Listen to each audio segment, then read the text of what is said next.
Curtis Schomer here in studio, Big Fat Studios. We finally did this, my guy. We did it. We've been talking about it for years. I'm happy and excited to be here, Milo. Thank you for having me today. Of course. I'm excited to talk to you. I've been wanting to talk mine stories with you for a long time. So my point I was just getting into there was that I would be, in my heading, and I left there as a miner too. Yeah. But guys would come to me and I'd be all stressed out and just like, I had to get that wire perfect. And they're always telling me like, dude, we're going to blow it up. Like, yeah, we're going to blow it up. Yeah. I was like, I know, but if I could have just got it over one square, it would all be in line. They're like, dude. And I was like, anyway, it was not the job for me, but because I did, I those detail stuff. Perfection. Yes. And I would beat myself up over it. Anyway, I'll tell you what's funny, though. You were my cross shift. Uh-oh. And you had... When did you go mining? Like, what year? Oh, my gosh. I can't even think now. I want to say maybe 2009-ish, possibly, right around there. Okay. Yeah. Can't remember, like, they had told me, though, I didn't know you, but the other guys had said that you hadn't been mining long or something, but something like, you like made miner one really fast, is what the word was. So, you know how guys get things wrong up there, though, right? Yeah, I don't think I did. So I started on the east side with, guys like Roland Marchand and really good miners. He wasn't my miner one at the time, but of Jerry Doty, I think Jason Hughes. And I worked with them for a while, and then I went with Carl Gabink. We were running Rays back there on 35 East. And I stayed a miner 3 actually for quite a while in my head. I think it was over a year just because the money was so good at the time. Yeah. But yeah, maybe I think it was a couple years, 3 years. Yeah. I can't remember. That was a long time ago. Honestly. It was. It I know. Seems like a lifetime ago. I know. Nobody ever said anything bad about you. Oh, yeah. I'm sure. I'm telling you that, like, because we did. You did have a tendency to shoot high. Oh, yeah. And so I had just come out of Miner 3 training, and I was in there trying to bolt those rounds. Oh. And so I was like, so I would go in there. And they would just be the thing on, we were on like 41. We were on, 44. Okay. Yes, 44. Okay. And I was with like Shelby Burrows and Chris Brady. And yeah. And I went in there, and they would take me to my heading. They would be like, you got Schomered. Oh. That was what they would say. They'd say, you got Schomered. I got to defend myself. So I hate to bring that up now. I've been waiting for years to it was never at the window. I didn't have a time. I'm like, it's and here we are recording it. Milo. I really nothing to So apologize. At the time I was a miner 2. We were on 44. There was a lot of people moving around. A gentleman by the name of Reese Carey come up to me. Oh my goodness. He said, "Show me you're the new driller." I said, "I'm a miner 2. He said, "Well, not anymore. You're not." I don't know if he had gotten a fight. I think P-Dub, for those of you who know P-Dub, they had kicked him off the drill at the time, or he had got into it with the boss. So I was drilling he said, "Don't make me look stupid." So I said, man, so that's a lot of pressure. And he's a guy that you don't want to make look stupid. No, dude, I get it. Yeah. I never got on that jumbo. I was in a hurry. Hey, dude, I've just given you a hard time just because I was a weak, miner. I was an old guy, so I went mining when I was like 38, 39. I was like 39 or something. And everybody was like, dude, you're old, and I'm not a big guy. Anyway, it made me a better man, made me a better miner. Well, good. I'm glad to hear that, man. I still hear that to this day. Once in a while, people are like, talking about shooting rounds in the old days. Everyone's like, boy, you shot some high rounds. And I was like, yeah, I did. My apologies, but I sure did. No, but you know what? But nobody was like, but you were shooting rounds. Don't get me wrong. Yeah. Like, nobody was saying that you guys were lazy or, the word up there is the word up there it was always like, oh, he's not a turd. No, you were working. Yeah. And they also knew that you hadn't been doing it for very long, and that you kind of got thrown onto it. So now that you say P-Dub, Like all these, I haven't thought about these things. Yeah. Like that's funny because I haven't heard these things or thought about these names in a long time. So it brings a lot back. I got to tell you, and I don't know if you remember, but the energy level up there, and I don't want to call it hostility because it wasn't hostility, but it was so performance driven back then, right? It was go, go, go, go, go. Oh, yeah. And guys it was just a different era, I guess, of mining. It was so much different back then as compared to what it is now. I can't imagine, I guess, what it is now because I don't know. I left in 2015. Yep. And I'll bring something up, or I don't know, somebody says, "Oh, nobody's even on jacklegs anymore." I'm like, "What?" Yeah. No, so the history, I guess, Stillwater Mine. So, when was it? Maybe 2018. They had the idea that we were getting too many people injured on jacklegs. Guys were going out for carpal tunnel. The company actually approached me and Nate Caton, and they gave us a CMAC, and they told us, we were still mining at the time on 38, and they told us, see if you guys can make this work. If you can, let us know. And so Nate actually was the one who first started running it. Well, Nate was really, really good at what he did. So he started running it, and we kind of understood for a while. He would come in. I wasn't going to count on shooting that round that day. He was learning a new piece of gear, and he figured it out quick, to his credit. And I was drilling at the time, and high rounds probably still, but I never got on the jumbo, man. So no, I'm in a big fat glass house I'm over here. I'm agreeing with you on this one. I seen some of them and I was like, well, whoops, what do you do though, right? Yeah. You can't put it back in there. So my apologies if Chris Brady and to you ever hear this. My apologies. But so they wanted to eradicate jacklegs. We started in on that project. Nate actually showed me. It was kind of an opportunity we seen coming. They asked us if we wanted to go training.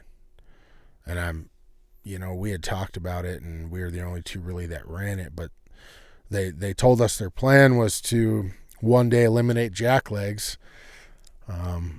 Wasn't our company, so they asked us if we'd train and help build that piece of equipment into something. Yeah. And so we took the challenge on, and I got to tell you, lost some friends doing that job. Everyone loved jacklegs. Really? Oh yeah. I hated them. See, it's hard work. Yeah, it is. Don't get me wrong. There was good days too up there with those, but no, yeah. They're hard. Like you got to learn the weight of them, the balance of them. They'll beat you up when you don't know what you're doing. They will absolutely destroy you. But yeah, once it really is a masterful art, and I think the mining industry today, I don't think too many people still use them.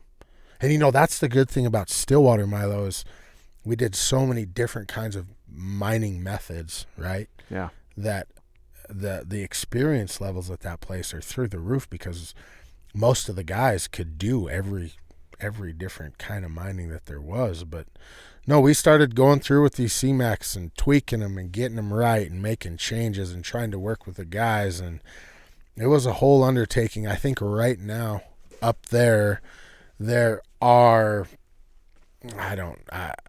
I'm probably quoting them wrong, but I bet there's maybe 5-10 jacklegs in the entire site.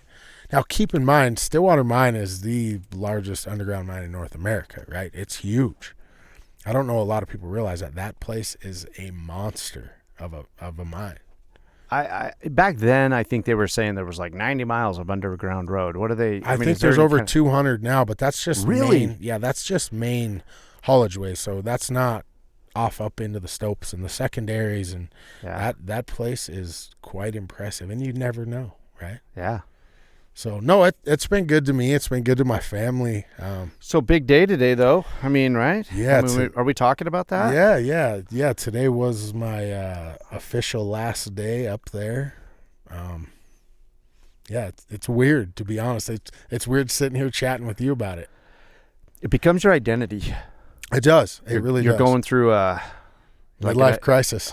Yeah. Well, I don't know about that, but at least it's like loss of identity. And it's like, who are you now? Yeah. You know, it's like, this is who I've been for so many years, and it becomes you, it becomes your identity. Yeah. And I know, I mean, I can relate, I think, with what you're going through. I've had a couple of those where all of a sudden you're like, this is who I have been. Yeah. But who am I now? Yeah. Yeah. I don't know how things are going to turn out. You know, I was so entrenched in the union and doing all that, and I like that stuff, and I think I did well. I gave it my best, right? I think I did a pretty good job helping guys with problems, and you know, I cared about that place, and I still do. I just I have young kids now, and I have a 16-year-old. He's in high school, and for a couple of years now, I've been getting interested in politics and, you know, what's going on in the community of Billings, well, even in the state. Yeah. And I love Montana as well, and I feel like I'd be doing myself a disservice if I didn't go after it and try to make a difference, I guess. Does that make sense? It makes a lot of sense. It does. It does. I feel like, do you get a sense, though, that there's a lot of uncertainty right now? I feel like it's across the board. It doesn't matter what your political persuasion is. I feel like there's a lot of uncertainty. I feel like there's a lot of unease. There obviously is. It's like I'm stating the obvious at this point right now. And I feel like it's really wild, the type of discussion that's going on out there. But it's interesting, though, that you're getting interested in doing the state politics, because I was reading an article or something that several years ago, and this article was making the case that state politics is really the most important thing that we can be involved in, because this guy was making the case saying, look, your vote at the national level, okay, there's not much you can do to affect change really on the national level with how the machine operates. And he says, but your local people who you vote for and the type of stand that your state can take when it comes to the federal government, the state has the funds and the lawyers and the this and the that to actually affect change. So the guy was making the case for, there's a lot of people just pay attention to what the big national politics are. Correct. But really it's your local people. It's your community, it's your state, where we should all be getting more involved in all of that. And that really clicked for me, because I'd never really paid attention to any state politics up into that point in my life. That's when I started to pay attention to, like, oh, well, who are my state reps, and who are, this and that? What are they kind of working on up there? Even now, I get on the website and I'm like, what are they working on up there? What is going on? And having good people at the state level is just that's our first defense. It's important to our overall infringement on rights, or just big things that affect us coming down from the federal. I mean, we all vote for, who's going to be president or who's whatever, but it doesn't really affect. Sure. We have less weight. I guess I you don't say. Feel like your vote for Trump or Biden or whoever you're voting for makes as big as a difference as your vote for governor. Yeah.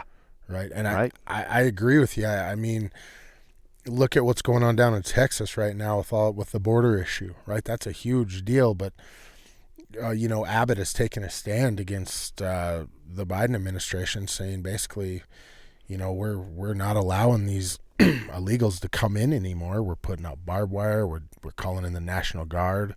And just recently the Supreme Court ruled that that they need to take the barbed wire down because it's impeding, what they're saying, from my understanding, it's impeding the Border Patrol from doing their job. And, the state's basically, it's historic times is what it is. The state is basically taking a stand. They're saying, no, we're doing this. But if you've been watching that on a federal level, Florida, Montana. There's a big group of states. I was pretty happy that Montana was on that list. Yeah, me too. I looked at that map. Me too. And I was like, good, we're in there. I think our state is doing a great job. I just personally would like to get involved in the fight, learn more, maybe make a difference someday, right? But so I am running for office, House District 48 out of Billings, but I'm not naive as to think I'm going to come in and change the world overnight, right? But with a good team and people guiding me in the right direction, I mean that's how everything works. How did you come to that decision though? To be like, I'm just going to change this whole direction. My entire life. Yeah, like how did you make that? How did you come to that decision? What was that process like? Boy, that's a tough question. I don't. This was a couple years ago. I was sitting on the couch, probably like a lot of people, watching the TV, bitching at the TV, so to speak. Yeah. Not happy with what's going on. And I was telling my wife, me and my wife were talking, I said, we were just going back and forth talking about how this is not right and everything. And I said, I'm getting involved. I said, I'm running for office. And she laughed it off, thought I was crazy a little bit, and I think it was 2 days later I woke up and I started reaching out to people and seeing how I could get involved. So I did. And that, I don't know if that was the driver, looking at my property tax bill going up every single year. Oh, yeah. That's a big driver as well. And we live there. And like I said, I got small kids, and your Billings used to be a community where you didn't read about shootings and you didn't read about they're happening all the time lately. Every single day. There was one last night, supposedly on the west end of Billings. Yeah. That's crazy. And it seems like in the last year, or I don't know, it just seems like I hear about them or whatever a lot more often. Yeah, and that's what I'm saying. I could not sit here and tell you exactly what's going on. I think there's a lot of things going on. But yeah, you're right. The last couple years, it's just been exploding with crime, break-ins, all the stuff you never used to hear about, and all of a sudden it's here now. It's like Billings. It's like Billings overnight went from small local Billings, Montana lifestyle, right? You kind of knew people, and you could walk through any alley and not worry about anything, to this is a big city now. Like, you don't want to go here after dark. I mean, did we get a big influx during COVID? It seemed everybody was trying to get out of big cities and whatever. Yeah. Montana absorbed a lot of outsiders. Yeah.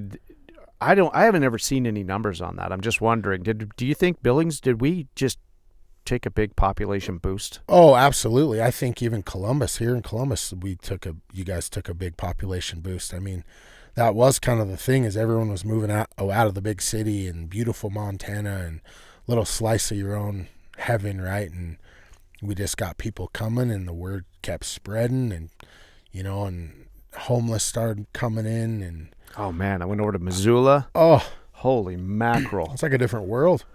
Yeah, you go anyway. That nice path along the river.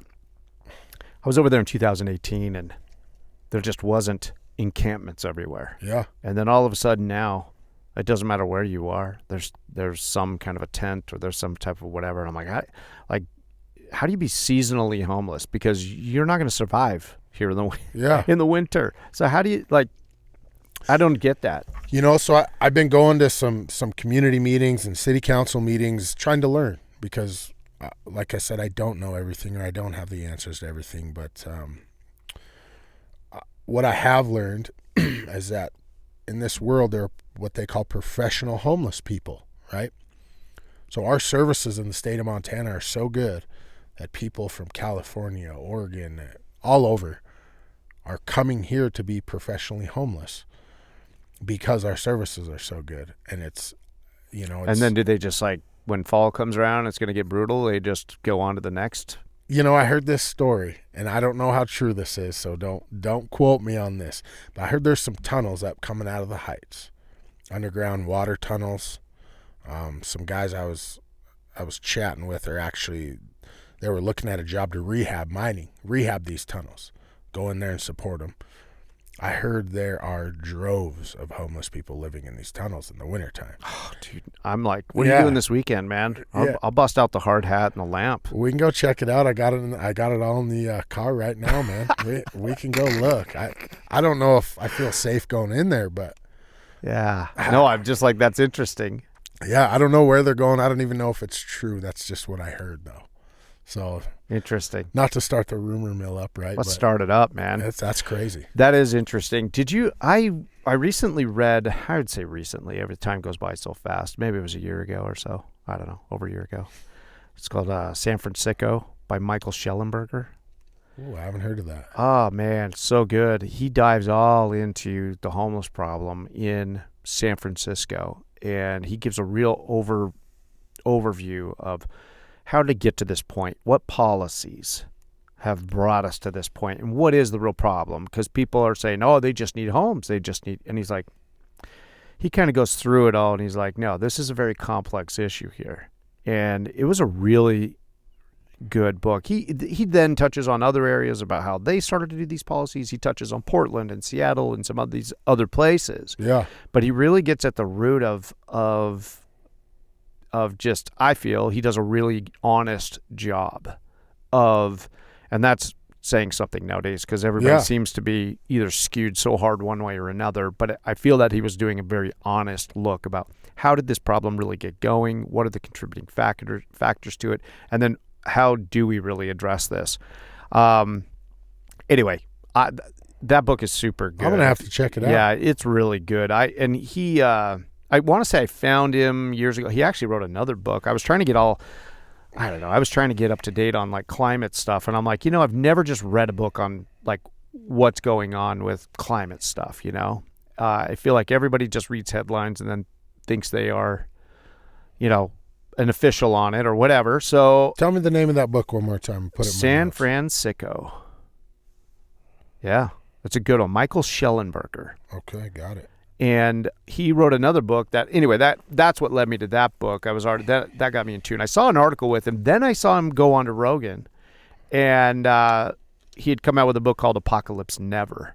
And that was also, I felt, a really, really good book where he kind of goes in. He was actually a really not hard, but he gives his background as somebody who, he was an activist. I mean, he was a really far left activist. He took a hand in writing the new Green Deal. He but he believed in it all. And he wasn't just somebody, he was a real true believer. Sure. Anyway, not to go on this deep thing on him, but no, I like it. He got to a point where he's like, wait a minute, I need to what's really going on here? He took a step back. He's lost a lot of people, a lot of friends, a lot of whatever, because he really took a step back and started to really do his research on who's behind what and what is.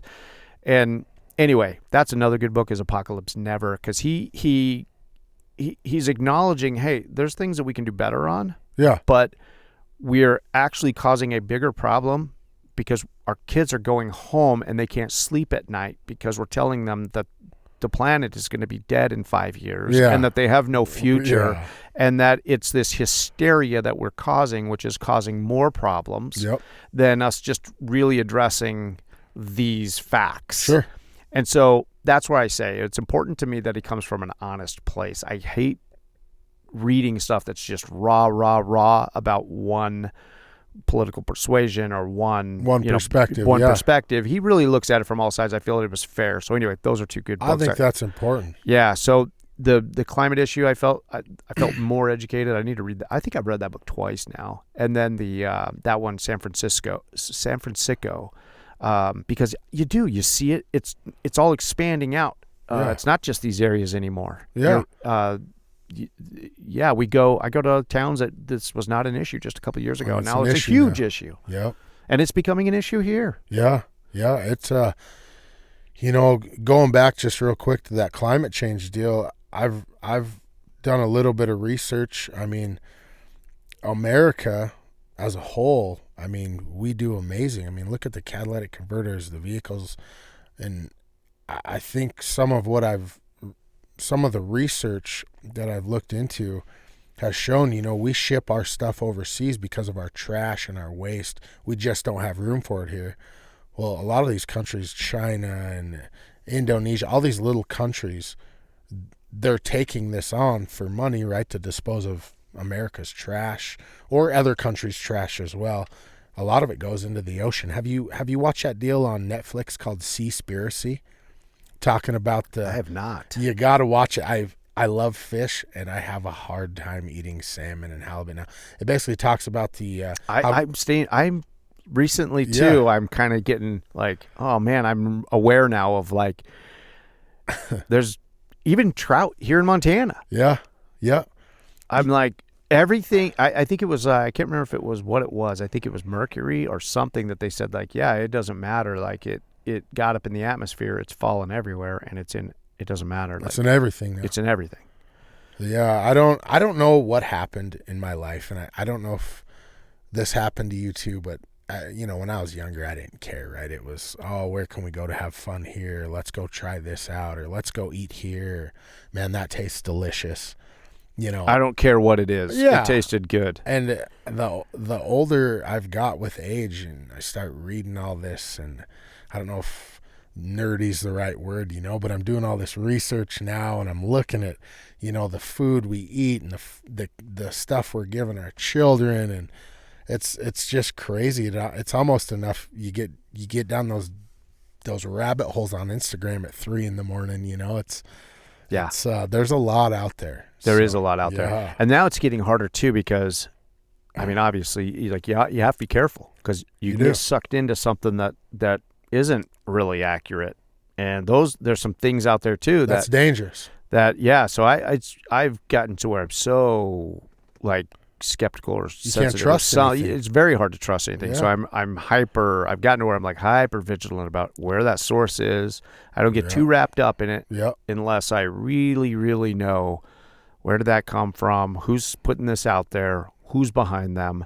And it's gotten really hard to decipher for some, well, for all of us, but it is easy to get sucked into some of these things, but you want to care. Yeah, you do.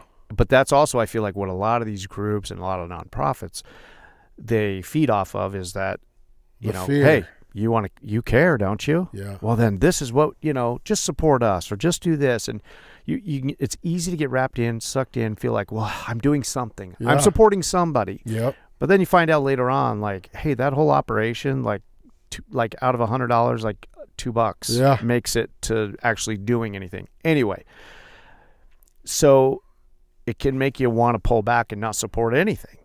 Yeah, exactly.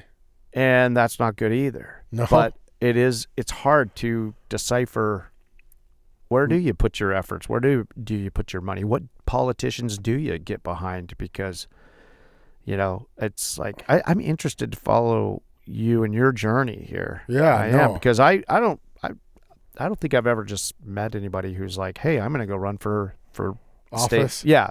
I've met people who are running, but I haven't like come from the same mine and like had the guy shooting rounds for me and fed the guy burritos and delicious burritos. You know what I mean? Like being a part of that, like knowing somebody and then have them go, I'm going to go take this leap and go into politics. Cause now I'm like, I kind of wanted to check in with you and being like, what are the pressures and what is going on behind the scenes and yada yada. So anyway, we'll get there. You're going to get elected. Absolutely. But I hope so. Because I want to feel like I got an inside guy, and and then I just want to, I don't know. I feel like we all look at it from outsiders. Yeah. And I think it's going back to what you said. Local and state politics is the most important thing, and that's the best place to start, right? Community. Even going to some of these programs they got going, or like community, I don't know the right word for it right now, but basically community events and learning what's going on, even if it's in a small area of your community. I think that's super important because it helps you get involved, and you hear both sides of the story from people talking about this and talking about that and crime and all that good stuff, and it really does open your eyes, and it's almost scary, some of the stories out of some of the things I've heard. Yeah. I walked next door. We're here at the Uncle Sam's complex. That's what I like to call this place is nice. So I went next door to grab some lunch at Uncle Sam's. I walked in and there was like a group in there. I think it's like the Republican ladies or something like of Stillwater County group. Sure. And so I went in there and I ordered a sandwich to go. And I said, "Hey, what's going on?" And she's like, "Oh, it's their monthly group." And I was like, "Oh, really?" I was like, "Can I just eat and stay in the corner?" She's like, "Sure, I'll let them know that you're going to be here, and they'll introduce you." I'm like, No. Yeah. I just want to can I just be a fly on the wall? Anyway, I didn't get my wish. They made a big deal of it, and they were super nice. But so I sat in the corner and ate my lunch. But it was interesting. There was also they're talking about election integrity is a big issue right now, right? We're all of a sudden noticing, I feel like this. Election stuff, there's been shenanigans since the beginning of time. Why? Because there's people involved. Sure. And people are emotional about who they want their person to be, yada, yada. All right, so I feel like, okay, at some level, you can't have a 100% pure thing. I mean, you can sure try. Yeah. Okay, so now at the national level, everybody, that's what they're all talking about. And that's what, Trump is getting, going through the court system about and everything else. So, and you think that's just at the national whatever, or it's somewhere else. But they were talking at this meeting, and they had somebody come in who was talking about some shenanigans going on in another county. And I don't know what the truth of the matter is. I sat in the meeting, and they're trying to bring facts. They're trying to figure out what's going on. But the real issue there was, hey, it's possible that there are shenanigans going on about our election system in this other county that is it was just an example to me that this isn't just something in some other state or some at a higher level or something. This is about county elections right here in your backyard. This is about county commissioners. This is about county clerks, the people who oversee the election process, even the federal.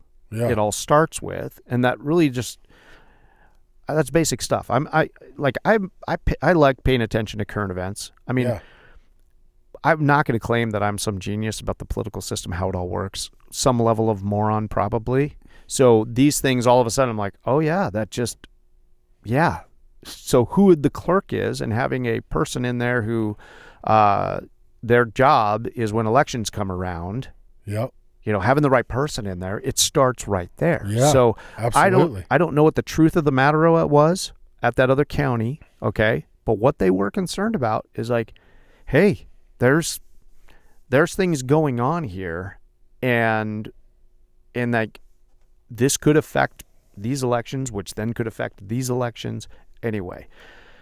So when it comes down to that, I just realized it's so important about who are we. Very important. Who are we putting into these offices at a local level? County commissioners have a tremendous amount of authority. Absolutely, yeah. Sheriffs have a tremendous amount of authority. When these outside groups come in, yeah. Who your sheriff is, he has these federal groups come in, like your local sheriff has more jurisdiction than the outside feds. He makes the call on what happens or doesn't happen. Anyway, I think a lot of these things we get caught up in the, what's going on on the national stage. Yes, right. Yeah. But we don't tend to pay attention at that level. Yep, I think you're right.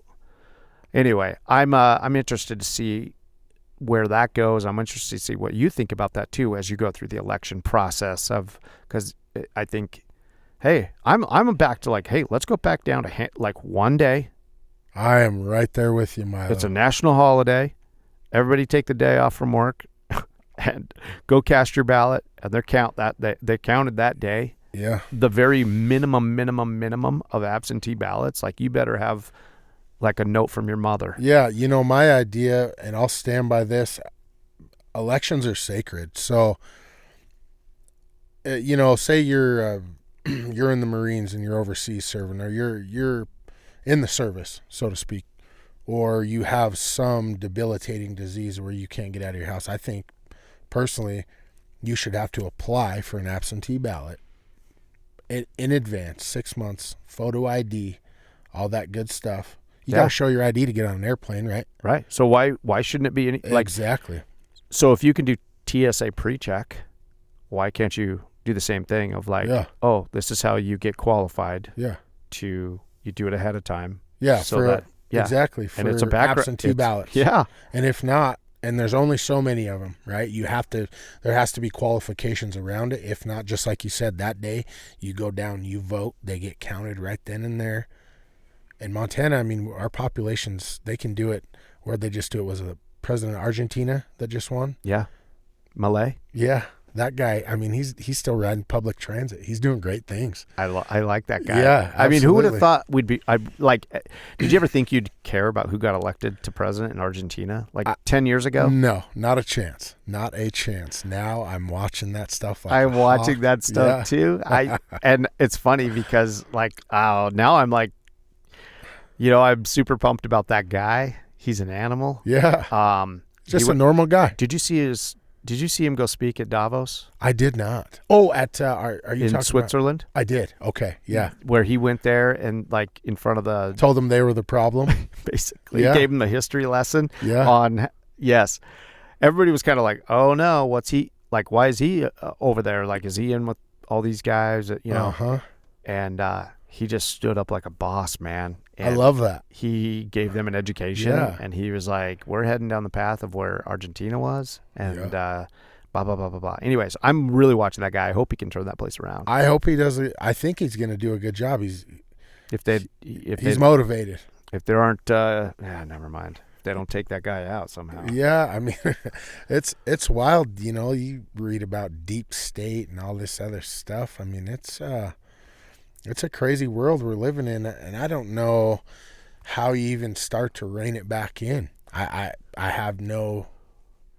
So a few years ago, if I would have asked you this question, I think people would have been like, dude, you're a little bit out there. Like, that guy's a little bit out there. Sure. I don't think I'm out there now because I see this question being asked all over the place. So I'm going to go ahead and ask you this question. November, you get elected. You're now up at the state level. The way the direction of the country is going and the tone in the country and everything else, there's a real possibility that things fall apart. Yeah. And I think we're all scared. Really. And the thing is like, where do you stand on the sanctity of the union or those who speak of peaceful divorce? Meaning, you're going to have to rephrase that. Meaning, do we keep the union together no matter what? Or as on the states, because states are starting to throw that out there. Years ago, this would have just been weird fringe elements. Convention of states, is that where you're going? Yep, where people are saying, okay, states are starting to determine, like, hey, we're not going to follow this route anymore. Yeah. We're going to call our own shots. Like, I don't know that that's something you've put a lot of thought into on that, and maybe I am out there, but I see a lot of people talking about it, not just in Montana, but like other states where they're starting to throw that out there where things are being proposed. Obviously, I've seen Texas throw it into their state, into their state government has been proposing bills of like, hey, we can go this route alone. Talking about seceding. Yes. Yeah. Yes. I'm all for convention of states. I don't know. That's uncharted territories. I mean, I thought you were going towards civil war there for a minute, but it doesn't. I would rather us not. That's why I bring it up as calling it a peaceful divorce. Sure. If it's possible, if our route is, if our choices are, if people start to talk about it, do we? Because there's going to be some that are like, no, we're a union. We always are going to stay a union. It's almost like when you take a big life decision, you're going to leave the mine or leave some career. It's a loss of identity. I think on a whole, a lot of people, us in society here, we have a fear of a loss of identity. Yeah. But sometimes when the path you're on isn't good anymore, you got to change it up. You got to quit your job. You got to quit your job, and you got to go do something that's going to make it better. So I look at it like that. Yeah. I don't want us to get into a violent situation. There's a lot of people talking about it. There's a movie coming out here in a month or two. Yeah. The Civil War. Wow. It's wild that we're at this point that this is talked about and so mainstream. And my point is you're going into state government. Yeah. I think you got to stand up for what you believe in no matter what. I mean, that's the whole purpose of everything. You have a core set of beliefs. And I think every man, woman, right? That you have to stand up for what you believe is right and what you believe in. I can tell you, I do love the state of Montana. We have an international border. Yeah. Yeah. Boy, I think everyone's thought about that and maybe chatted about it at the dining room table, but, if things happen tomorrow, who knows, right? Man, I know. Yeah. It's weird to be even like the depths that could go, right? I mean, that opens you up for attacks from other countries, and it's just crazy. That's uncharted for me. I don't know. I just, I guess I look at it as in it's one of those things now of like who's up there at those state levels right now is going to be important, because on the national level, there's going to be. I feel like we're all. I watch videos all the time. People are saying it on all sides. I don't not just one political party or the other, or one ideology or another. I try to really make sure I'm not just here, getting preached to. Yeah, you like to get both sides. Yes. And it's amazing to me how many people are just talking about it. Blows my mind all the time. Like, I'm like, I cannot believe we're getting to this kind of a point. Yeah. And it's so out in the open, people discussing this. So when you start thinking about it, you're like, wow, who is in charge at our state levels is going to become more important in the next little while here. Yeah. Hopefully it all smooths out. I hope so. But if it doesn't, who's up there calling shots and who's steering the direction that we are going in is going to be really important. So Absolutely. I guess I just wondered if you think about that stuff, if that. I think about it. I guess sitting here with you, thinking about all the repercussions of all that, and there's still a lot of things I don't know. I do know we have a lot of good leadership in our state right now. I mean, even in Billings, you got Senator McGilvery and Senator Usher, and you got a lot of good people.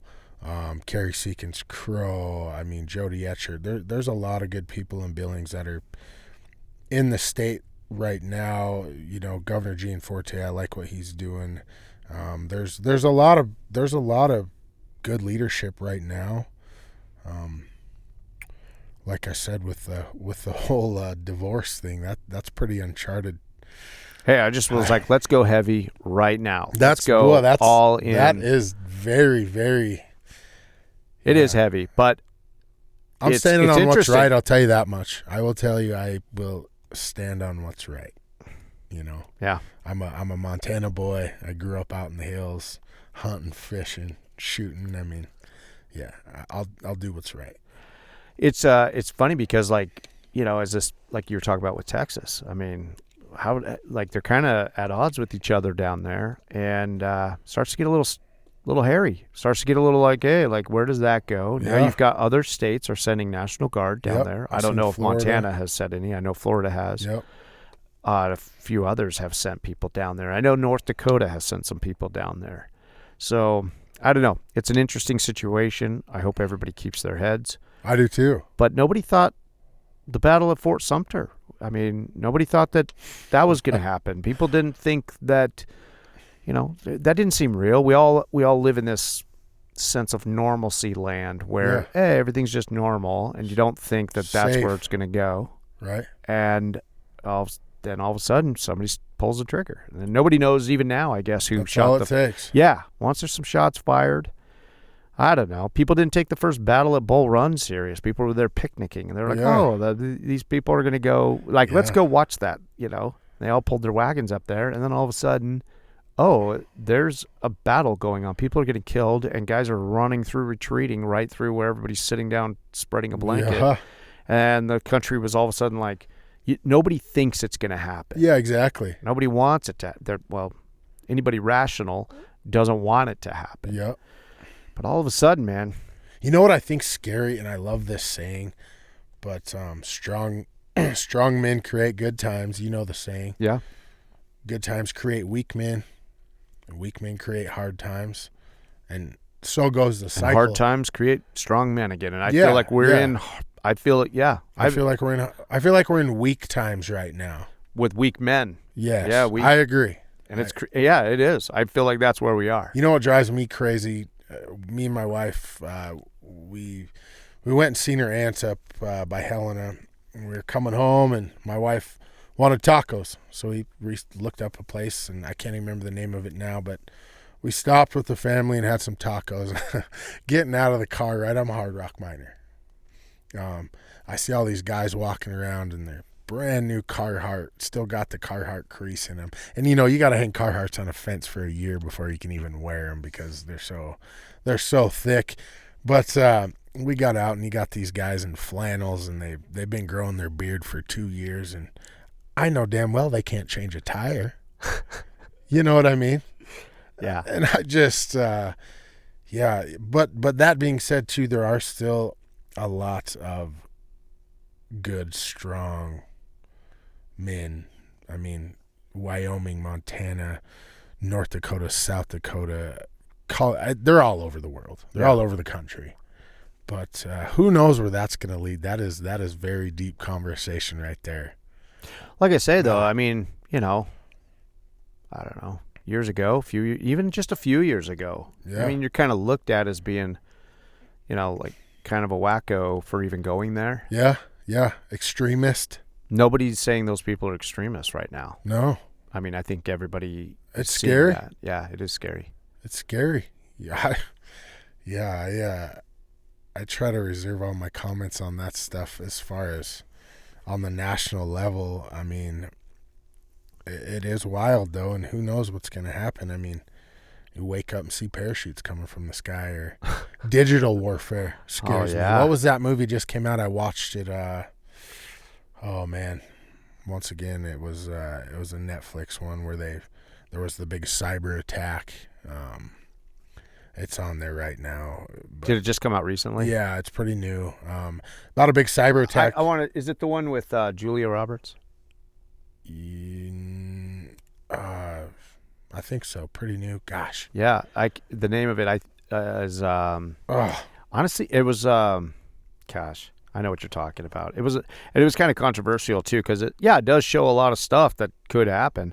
What was weird about it was that former President Obama was a producer of it. Yeah, we're talking about the same movie. And took a hand in the writing of it. That's a little sketchy to me too. Yeah, I'm like, man, what are you doing? Like, are they letting us know what's coming? Yeah, like isn't that weird that a former president was involved in that type of a movie? Very weird. With that kind of a message? Yeah, it's scary. I don't think anyone knows what to expect or what to do. I think everyone's watching the stock market. Who knows what's going to go on there? I mean, we are really on unprecedented times right now as far as I've ever seen. Something's coming to a head. Yeah.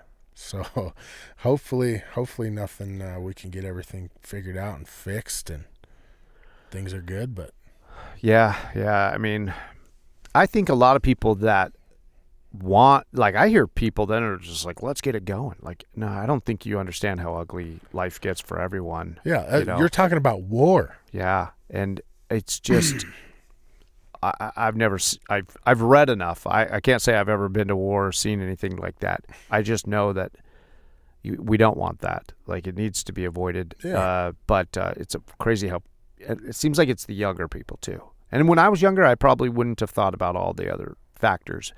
It's easy to get wrapped up or get pumped up and think, oh, this is going to be, we're going to fix this and it's going to be great. Now it's going to be uglier. What was it? Mike Tyson said everybody has a plan until you get punched in the face. Yeah. That'd be the same thing, right? Everyone talks, and you got all these keyboard warriors on Twitter and Instagram and Facebook. But I do think, though, that people have gotten soft. And that's been a problem in our society, is that we've had it so good. Everybody's just gotten soft. Yeah. And they don't even know what hard times are. And it's easy to take what we have for granted. Oh, yeah. And this is why I feel like we have the kind of the victim mentality that's going around in our culture. It's like your level of victimhood puts you higher on the pedestal, and people seem to value that more. Yeah, everyone's got feelings and.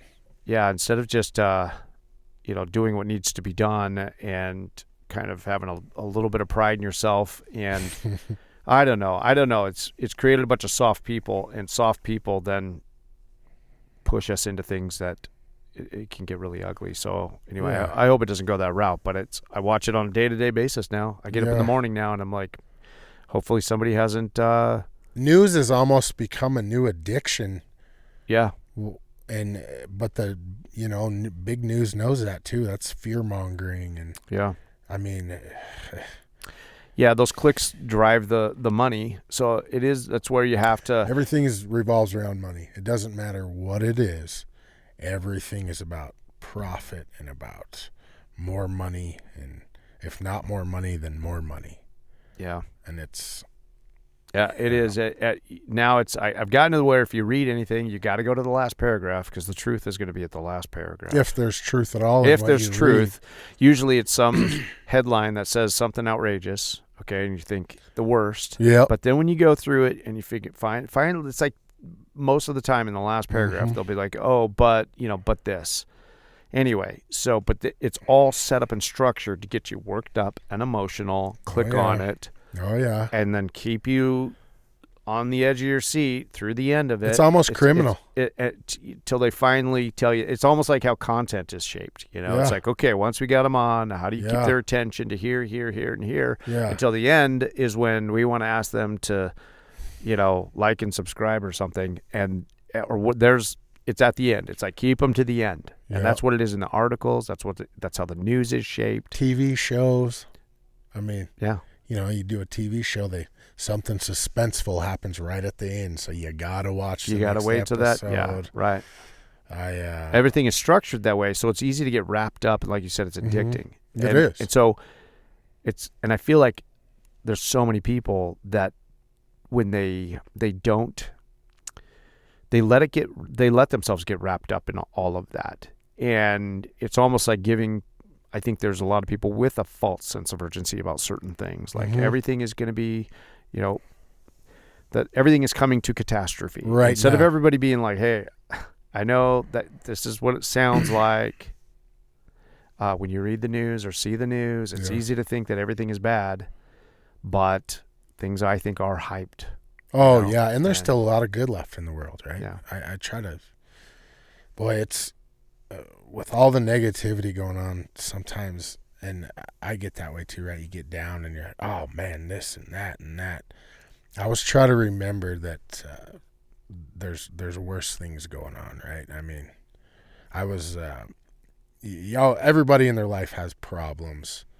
I was talking with a guy, I can't even remember now. It was so insignificant what was going on, but I had a couple problems, right? I wanted to deal with, and had a guy come in and he was chatting with me, and he started telling me everything that was going on in his life, and he left, and I thought to myself, boy, I don't have any problems. This guy has problems. And so it's I keep trying to tell myself, especially the older I get, that life can always be worse, right?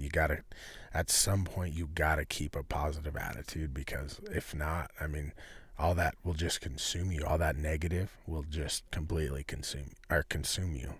And then what do you got, right?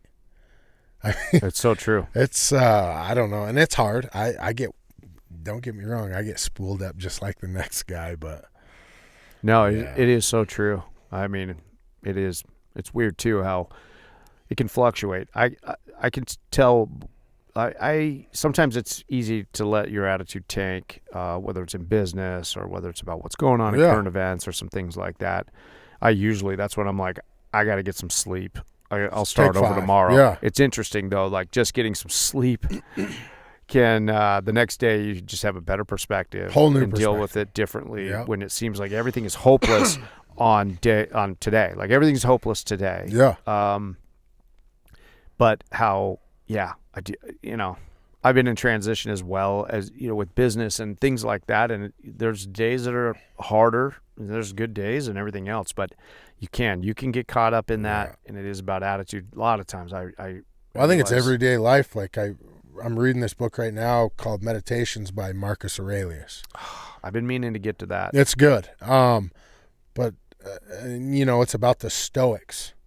But that's kind of the gist of it is emotions, and especially anger will it overruns people, right? And it's important to take a step back, and I take 5, like you said, go to bed, right? Take a nap, take a snooze, whatever you need to do, but just take 5 and not let your emotions run everything.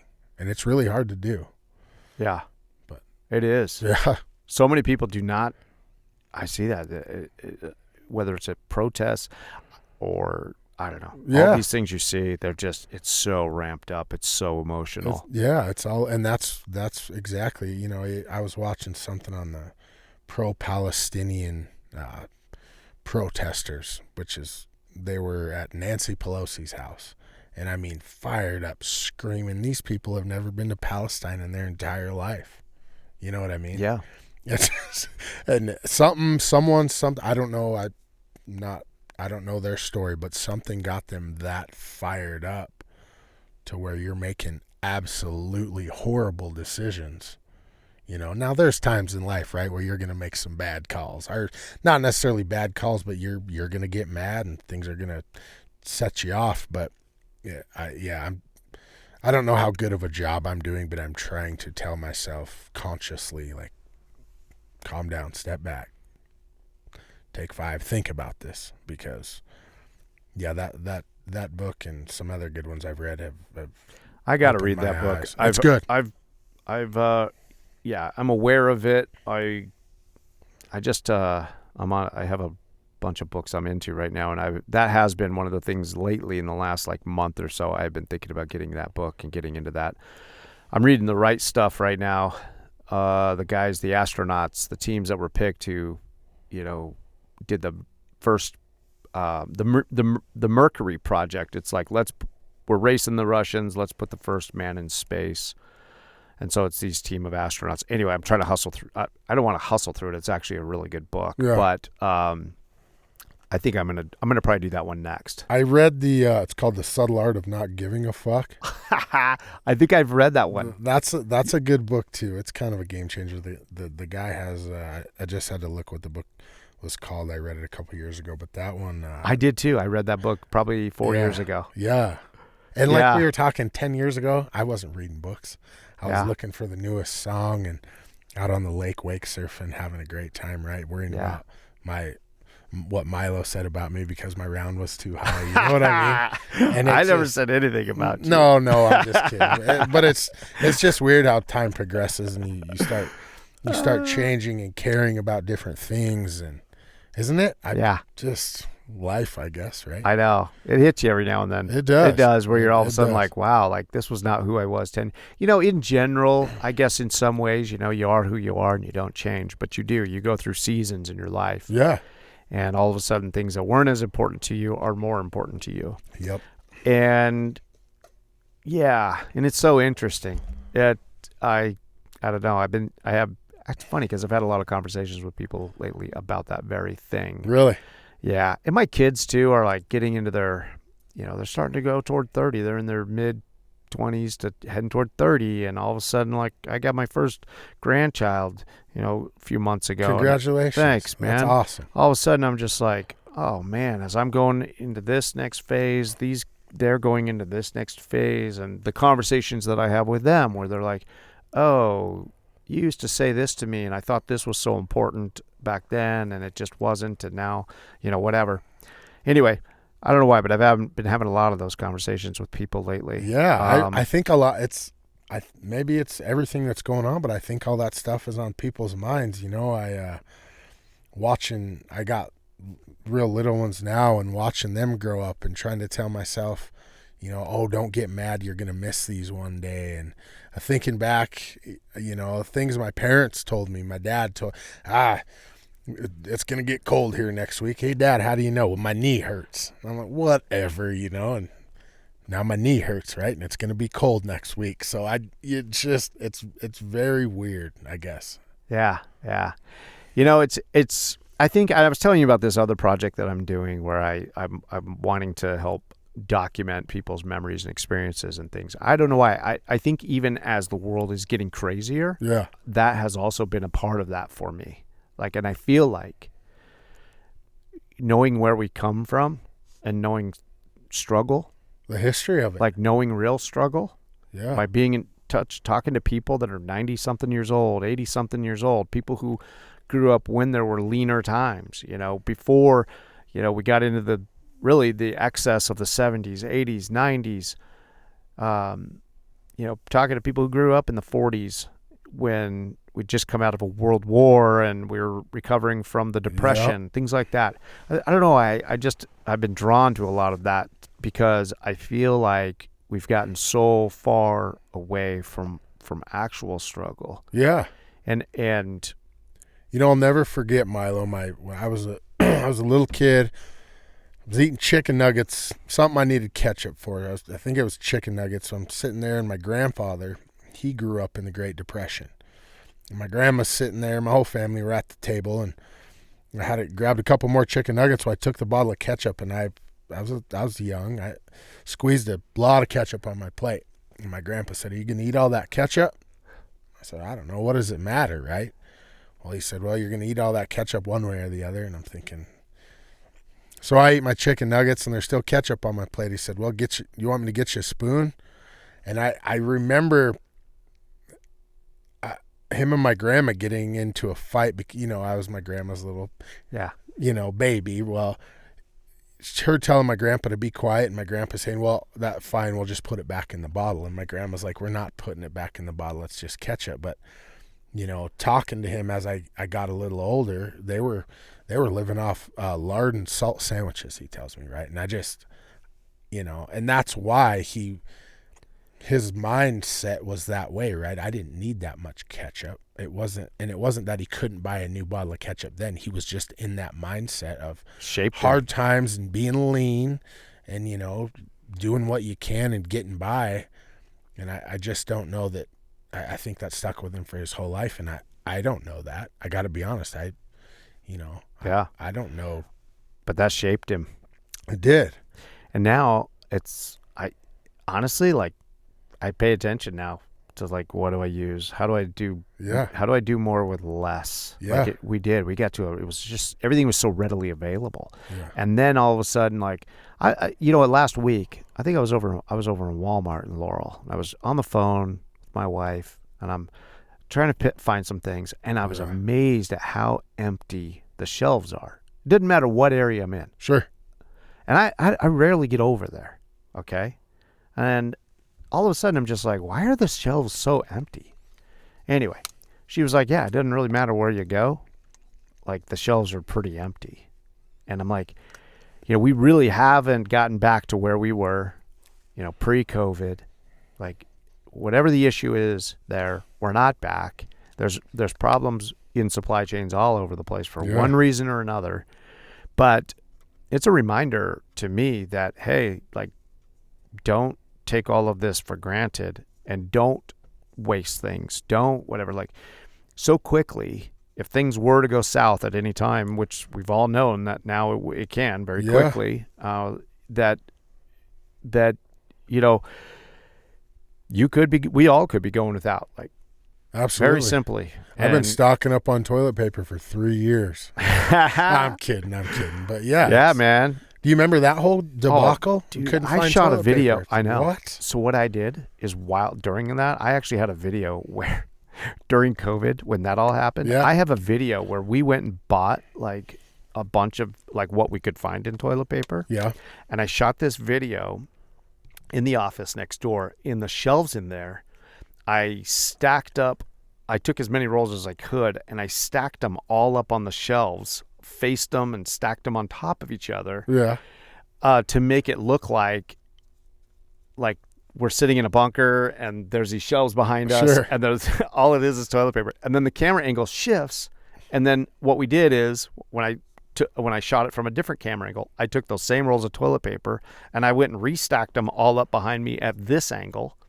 So that way we were just like, hey, we're here at the big fat bunker, and I didn't even talk about them, but I just wanted to make it look in this video that I put out we're just got stacked, we're sitting on all of the toilet paper. Yeah, we got the TP over here. Yeah, exactly. I should find that video. That was funny. We were in here moving because I couldn't find that many. Yeah. And so we were moving them around for shot to shot to make it look like we were the reason why you don't have toilet paper is because we have it all. Well, and to that whole COVID thing, I mean, you're 100%. It messed our economy up. It messed everything up we knew, and I don't know the supply chains and the fuels, and that's obviously way above our heads. Right.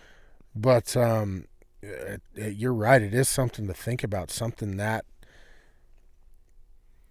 like that could come along again. And I mean, there's people, I've talked to guys that are building bunkers, have built bunkers. The rapper Rick Ross built a bunker. Oh, really? And then who was it? Mark Zuckerberg built Hawaii. a bunker. Yeah. In Hawaii. And all these famous rich people are building bunkers. Well, now I'm thinking to myself, why are they building bunkers? What do they know I don't know, And it's wow. Yeah, so I guess the only thing, in my mind, the only thing a guy can do is just keep taking everything one day at a time as far as all that crazy stuff goes, because who knows what's going to happen. And that's the one thing, too, I'm trying to get better at. I can't control if hackers take out our power, or you can't control if the next big disease, right? So just worrying about things that we have no control over, I guess the only thing it's hard on a guy. At our level, really all you can control is, okay, do you have a backup power source? Yeah. Okay, do you have enough food to get through a month or two? Yep. Yep. And if you only have a month or two, then maybe you should be at 6 months. How many 270 bullets do you got on your shelf? You know what I mean? Yeah, I know. and so those are kind of at that level.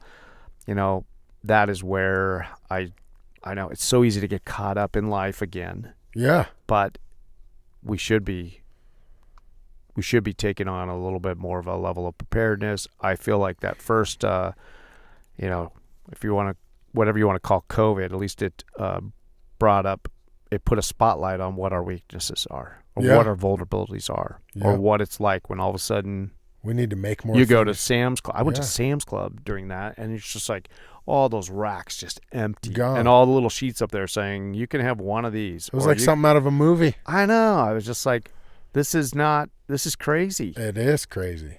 But so now it's like, okay, maybe we need a little bit more of that 1930s mentality. Yeah. And maybe it was a good wake-up call. I love that movie, The Book of Eli, with, what's his name? He's such a good actor. Is that Denzel? Denzel, yes. Oh, Denzel. You seen The Book of Eli? I have not seen it. I was just going to say Such a good movie. Okay. It's one of those movies you watch it the first time, and then what you find out in that movie, you're like, oh, now you got to go back and watch it the second time and be aware of what you now know. Yeah. And super good movie. But also he makes that point that, it's this post-apocalyptic world that's, been basically burned, by, nuclear war or whatever it was. And the atmosphere has been torched and nothing, everything is just desolate and dead. But as he goes through this world, you realize how valuable water is, or how valuable a little bit of a battery charge on something is, or things like that. Anyway, good.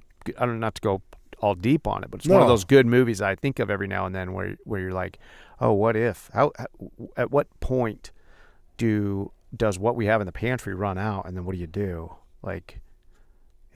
Start brushing up on your hunting skills. But how quickly now does all that disappear? Because everybody we're super blessed, at least where we live in Montana, because the wildlife outnumbers the people. Yeah, you're right. But when everybody turns to it, sure, when everybody is like, oh, I'm going to stock up because the shelves are empty and the supply lines are down, that can also dry up pretty quick. It's gonna. I feel like, you should know how to garden. You should. April and I, we're trying to make plans about trying to put in a good garden this year. Some things like that where we're like, hey, we should be a little bit more self-reliant on these areas. And anyway, it's interesting how the way the world's going. Oh, yeah. It's, you got to think about those things. God bless my wife, because she planted our garden last year, and it was pretty plentiful. Now, I'm not talking a big, giant garden that could feed us for a couple of years, but we're also learning that trait. I think it's funny because me and my buddies were together. Oh, it must have been, I don't know, a couple months back, and just the conversation levels have drastically changed, right? I had to start laughing. My buddy was bitching about his new washing machine he just bought. And then, someone else was telling me how good their jalapenos were. They grew out of it. And I just started laughing because I was thinking, man, 5-6 years ago, this was definitely not on our agendas. Right. But, so life's been good, though. I think it's been an experience for sure. Where are you originally from? So I'm from Hardin, Montana. Oh, okay. So about 40 miles from Billings. I like to call it God's country, but I think... Oh, it is. Yeah, absolutely. You got the Bighorn right there and Yellowtail and a lot of good people down there, farmers, ranchers. You got the Crow Reservation, which has a lot of rich history. Oh, man, I'm all about the history. Yeah. So I've read about umpteen books on that region, definitely because of the battlefield over there as well, but just this whole area of Montana. I'm not originally from Montana, and but I'm fascinated by all the history. So it's cool. Hardin is just, that whole area over there is so rich with history. Absolutely. So that's really cool. You should come down sometime. So my best friend, they own it's called Lammer's Trading Post. Well, I think I have a hat on today. Oh yeah. But it's been there for over 100 years. So they do Native American. It's a pawn shop, but they don't do like TVs and stereos and stuff like that. It's all Native American stuff and saddles and things like that, guns. Cool. Leather beadwork, but he has some very, very cool stuff. I mean, elk tooth dresses with the original elk teeth. And wow. The old school medicine boxes, and it's really cool. You let me know sometime, and I'll take you down there and introduce you. But just like the Battle of Little Bighorn, right? Yeah. So they used to do it before they moved it to out by Gary Owen there. They used to do it right outside of Hardin. It was about 6 miles out of Hardin. And I remember as a little kid, I loved Bighorn days. It's kind of gotten smaller over the years, but it was so impressive. I mean, some of these guys would be riding by on their horse, full speed, and they would get shot, let's say, by someone else. And some of these guys falling off their horse wide open, hitting the ground. Yeah. I mean, it was the most realistic. I got to tell you, I haven't been to the new battle since I moved to Gary Owen. But I went, not this last summer, but I went the summer before. Uh-huh. And, it's funny. I don't know. It was an experience. Yeah. But to get a sense, they'll run those horses right by you, like feet in front of you. I'm on the front row, and you're on these little stands. It's cool. And they're going up just ripping through there. Yeah. And they were impressive. All the riding they did and the whole thing. You do get like just a sense. When you're hearing like battle cries and the shots and things like that, it can almost put you in that place where you're just like, how terrifying would that day have been? Absolutely. On both sides. But I mean, incredible. So, and I've only been to the actual battlefield, the memorial there. I've only one time, just a few months ago we went, and I got there too late in the day. We were only there for like an hour before they closed. I haven't been able to get back over there, which is weird because I've read so many books now. I could bore you forever telling you all the books I have read about the battlefield. Oh yeah, about the whole area, and I've only been over there one time, and so I gotta go back over there and really spend some time, because like when you say Gary Owen, like I used to weld track for BNSF over there, and there's pullouts or sightings that are all named after these things, and I didn't know it then when I was working there, and I was working on a welding gang out of like Sheridan. I didn't know all this stuff, but I was like, oh, like Gary Owen, like where does that name come from? Benteen. Yeah. All of those things are all named after those figures. Gary Owen was the music. I mean, Custer took his own band with him. Yeah. I mean, he went into battle with a band. Yeah. And he was, and his favorite song was Gary Owen. Gary Owen. Which is an Irish folk song with a ton of history to it. And I didn't, so there's everything over there is named after different things and has an association with different things. So it's really fascinating. You got to go. So if you go back down there, you got to try it. My buddy's parents, Putt and Jill Thompson, own the trading post right across from the battlefield. Okay, been there. And they had. Did you have an Indian taco?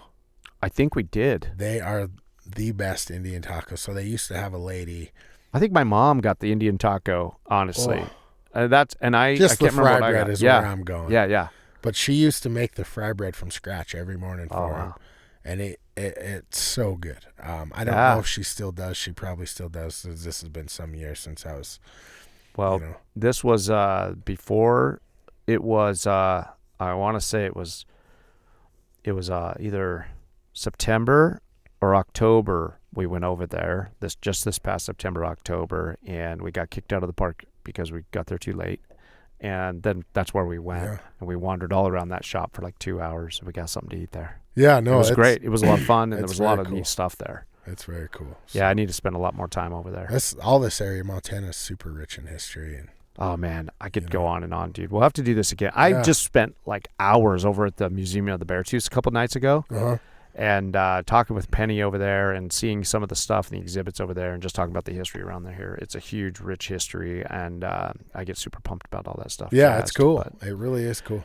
Dude, let's do this again. Let's do it. I got a lot more. I could talk to you for the rest of the day. We better wrap this up. Yeah, but, I got some things going as well. But, man, thanks for stopping in, man. I want to tell you I appreciate this. This is my first podcast, so a little bit nervous. I'm feeling more comfortable now.